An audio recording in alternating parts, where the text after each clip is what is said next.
If there's one thing we've learned as a country from moments of great crisis, it's that the spirit of looking out for one another can't be restricted to our homes or our workplaces or our neighborhoods or our houses of worship. It also has to be reflected in our national government. The kind of leadership that's guided by knowledge and experience, honesty and humility, empathy and grace. That kind of leadership doesn't just belong in our state capitals and mayor's offices.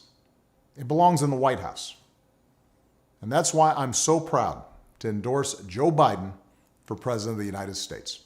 Choosing Joe to be my vice president was one of the best decisions I ever made, and he became a close friend. And I believe Joe has all the qualities we need in a president right now. He's someone whose own life has taught him how to persevere, how to bounce back when you've been knocked down.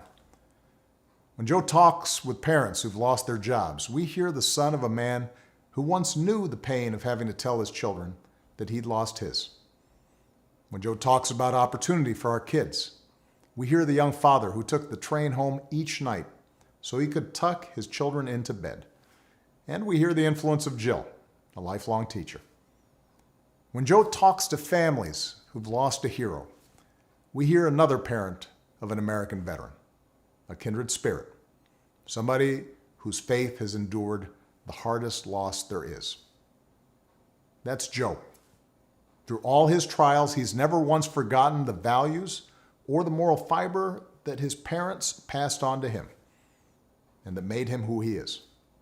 Now, Joe will be a better candidate for having run the gauntlet of primaries and caucuses alongside one of the most impressive Democratic fields ever.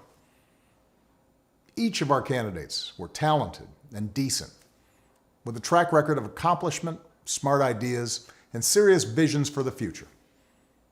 And that's certainly true of the candidate who made it farther than any other, Bernie Sanders.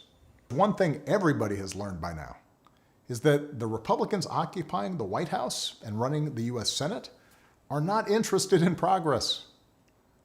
They're interested in power.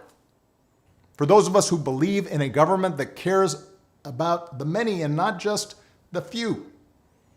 For those of us who love this country and are willing to do our part to make sure it lives up to its highest ideals. Now's the time to fight for what we believe in. So join us. Join Joe. Go to joebiden.com right now. Make a plan for how you are going to get involved. Keep taking care of yourself and your families and each other. Keep believing in the possibilities of a better world, and I will see you on the campaign trail as soon as I can.